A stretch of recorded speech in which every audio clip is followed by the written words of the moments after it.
బులెటిన్లో మనం breaking news చూస్తున్నాం. ఆంధ్రప్రదేశ్లో పలు చోట్ల పింఛన్ల పంపిణీ ఇప్పటికే మొదలైంది. కూటమి అధికారంలోకి రాగానే పింఛన్ల పెంపుపైనే దృష్టి పెట్టారు. అధికారంలోకి వచ్చిన మొదటి నెల నుంచి పింఛన్ పెంచుతామని చంద్రబాబు ఎన్నికల్లో హామీ ఇచ్చారు. దానికి తగ్గట్టుగానే మొదటి నెల నుంచే అమలుకు శ్రీకారం చుట్టారు. రాష్ట్ర వ్యాప్తంగా ఇవాళ పింఛన్ పంపిణీ జరగనుంది. ఒక్క రోజులోనే పంపిణీ పూర్తి చేయాలని ప్రభుత్వం ఆశించింది. ఇందుకోసం గ్రామ వార్డు సచివాలయ ఉద్యోగులు పంపిణీ చేయనున్నారు. ఇక ఇది ఇన్ఫర్మేషన్. ఇప్పుడు మనం విజువల్స్ని కనుక చూస్తే బిగ్ టీవీ స్క్రీన్ మీద మనం చూస్తున్నాం. మంగళగిరి నియోజకవర్గంలో ఈ కార్యక్రమాన్ని అంగరంగ వైభవంగా ప్రతిష్టాత్మకంగా తీసుకున్నారు నారా లోకేష్. అందుకే బహుశా చంద్రబాబు నాయుడు కూడా ఈ లోకేష్ ప్రాతినిధ్యం వహిస్తున్నటువంటి మంగళగిరి నియోజకవర్గంలోని పెనుమాక నుంచే ఈయన అఫీషియల్గా ప్రోగ్రామ్ని స్టార్ట్ చేసే పరిస్థితి కనిపిస్తోంది. సో అక్కడే నేరుగా పెనుమాక నుంచే చంద్రబాబు నాయుడు తన చేతుల మీదుగా ఆ లోకల్గా ఉండేటటువంటి లబ్ధిదారులందరికీ కూడా పింఛన్ పంపిణీ చేయబోతున్నారు. మనం విజువల్స్లో చూస్తున్నాం.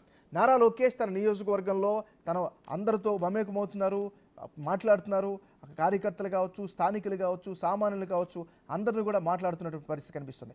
మరొక విజువల్స్లో మనం పైన చూస్తున్న ఒక విండోలోన అక్కడ అందరూ కూడా లబ్ధిదారులందరూ కూడా మరి కాసేపట్లో ముఖ్యమంత్రి చంద్రబాబు నాయుడు రాబోతున్నటువంటి సభా వేదికకి సంబంధించినటువంటి విజువల్స్. వాళ్ళందరూ కూడా ఎంతో ఆనందంతో, ఆసక్తితో చంద్రబాబు నాయుడు ముఖ్యమంత్రి కోసం ఎదురు చూస్తున్నటువంటి పరిస్థితి ఉంది. ఈ కిందన మనం చూస్తున్నాం, ఎక్కడైతే సభాస్థలికి వెళ్ళేటటువంటి రహదారి మార్గంలో ఉండేటటువంటి ఒక పేదవారి ఇంటికి, ఒక సామాన్యుడి ఇంటికి చంద్రబాబు నాయుడు వెళ్ళారు. ఆయనతో మాట్లాడారు, వాళ్ళ కుటుంబంతో కలిసి అక్కడ చేస్తున్నారు. మనం విజువల్స్లో చూస్తున్నాం. చంద్రబాబు నాయుడు సమక్షంలోనే ఆ లబ్ధిదారులకి నేరుగా పింఛన్ పంపిణీ చేస్తున్నటువంటి విజువల్స్ని మనం క్లియర్గా చూస్తున్నాం. అక్కడ ఈ నెల నుంచి 4,000 రూపాయలకి, 3,000 రూపాయల నుంచి 4,000 రూపాయలకి పింఛన్ పెంచింది ఆంధ్రప్రదేశ్ సర్కార్. స్వయంగా నారా చంద్రబాబు నాయుడు తన స్వహస్తాలతో 3 నెలలకు సంబంధించినటువంటి ఏరియర్స్తో కలిపి 7,000 రూపాయలని ఆ లబ్ధిదారులకు అందిస్తున్నటువంటి విజువల్ని మనం చాలా క్లియర్గా చూస్తున్నాం. ఈ సంఘటన జరుగుతోంది మంగళగిరి నియోజకవర్గంలోని పెనుమాక గ్రామంలో. అక్కడ నేరుగా లబ్ధిదారుడు ఇంటికి వెళ్ళాడు నారా చంద్రబాబు నాయుడు ముఖ్యమంత్రి హోదాలో. మనం విజువల్స్లో క్లియర్గా చూస్తున్నాం. ఆ కుటుంబంతో ముచ్చటిస్తున్నారు, వాళ్ళ కష్ట సుఖాలు అడిగి తెలుసుకుంటున్నారు. సో అక్కడ నారా చంద్రబాబు ఇప్పుడే మనం విజువల్స్లో చూసాం. అక్కడ ఉండేటటువంటి సచివాలయ సిబ్బంది నేరుగా లబ్ధిదారులకి పింఛన్ని అందించారు. ఆ పింఛన్ సొమ్ముని నేరుగా చంద్రబాబు నాయుడు వాళ్ళకి అందించినటువంటి పరిస్థితి కనిపిస్తుంది. మరోవైపు చూస్తున్నాం మనం, చిన్న పాకలాగా ఉంది, చిన్న గుడిసె. ఆ గుడిసెలో జీవిస్తున్నటువంటి సామాన్యుల దగ్గరికి ఆయన వెళ్ళారు, వాళ్ళతో మాట్లాడుతున్నారు. ముఖ్యమంత్రి హోదాలో చంద్రబాబు నాయుడు మంగళగిరి నియోజకవర్గంలోని పెనుమాకలో లబ్ధిదారుల ఇంటికే నేరుగా వెళ్ళారు ముఖ్యమంత్రి నారా చంద్రబాబు నాయుడు. అక్కడికి వెళ్ళి వాళ్ళతో ఇంటరాక్ట్ అవుతున్నారు. బహుశా అక్కడ కనిపిస్తున్నటువంటి విజువల్స్ని బట్టి మనం చూస్తున్నట్లయితే బహుశా ఇంటికి సంబంధించినటువంటి ఏదైనా హామీ ఇచ్చినట్టుగా అది కూడా తెలుస్తుంది. వారి యొక్క అభిప్రాయాలు కూడా అడిగి తెలుసుకున్నట్టుగా తెలుస్తుంది. సో ఇంతకుముందే మనం మాట్లాడుకున్నట్టుగా పింఛన్ పంపిణీతో పాటు ఒక లేఖను రాశారు చంద్రబాబు నాయుడు రాష్ట్ర ప్రజలందరికీ కూడా, లబ్ధిదారులందరికీ కూడా.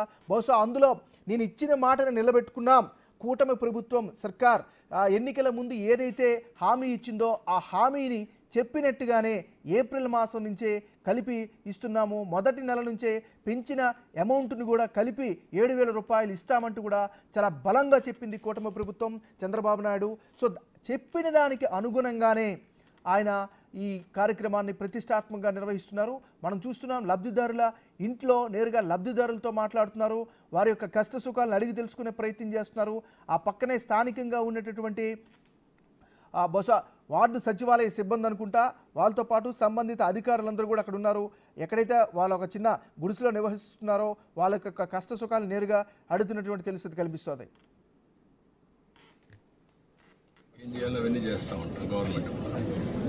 కానీ 10 రూపాయలు సంపాదించుకునే మార్గం ఎందుకు ఆలోచించకూడదు? మీరు సంవత్సరానికి ఒక పద్ధతి ప్రకారం చేస్తే, ఎప్పుడూ పేదరికంలో పుట్టి పేదరికంలో చనిపోయి ఇల్లు కూడా లేకుండా అవస్థపడి వర్షానికి పొలాలు చేశారు సార్. పొలాలు చేసి అవన్నీ అప్పులు పాలయ్యాడు. అప్పులు పాలయ్యితే ఇప్పుడు దాకా తీసాము, అయిపోయింది. ఇంక ఇల్లు వేసుకుందామని అనుకుంటే మా స్థానం లేదు సార్, అందుకని ఆగిపోయింది. ఇక్కడ ఎవరైనా మీకు బయట వాళ్ళు ఎవరైనా గైడ్ చేస్తే కదా, నేను ఏమనుకుంటున్నానంటే మీకు ఒక ఆలోచన ఉంటుంది. మీ ఆలోచన రైట్ ఆర్ రాంగా. ఇప్పుడు ఈ అబ్బాయి ఉన్నాడు అనుకోండి, కానిస్టేబుల్ అవుతాననుకున్నాడు, పోలీస్ అనుకున్నాడు, వీడు లాయర్ కావాలనుకున్నాడు. ఇవి రెండు అయితే ఇంకొక 5 ఏళ్ళలో 10 ఏళ్లలో వీళ్ళిద్దరు బాగా చదువుకున్నారు అనుకోండి, ఉద్యోగాలు వచ్చాయనుకోండి, వాళ్ళ జీవితాలు స్థిరపడితే మిమ్మల్ని కూడా చూస్తారు. అప్పటి నుంచి మీ జీవితాలు కూడా మారుతాయి. మీ ఇద్దరిని వాళ్ళు చూసుకోగలుగుతారు. కొంచెం ఒక పద్ధతి ప్రకారం మారుతుంది. మీకు హాస్పిటల్కి 5,000 ఖర్చు పెడతామన్నారు.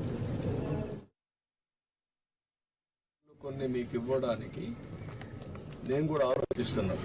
పెద్ద పెద్ద చదువుకున్న వాళ్ళు ఉన్నారు.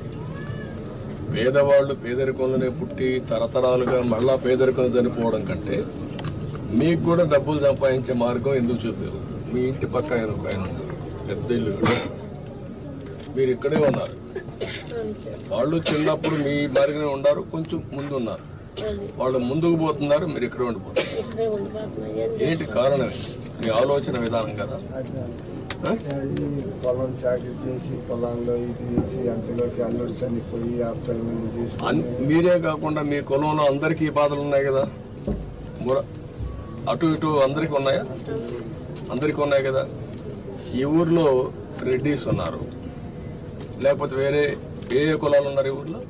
రెడ్లు, కమ్మోరు, యాదవులు, శాఖలు, లంబాడీలు, మాదిగోళ్ళు, మాలోళ్ళు.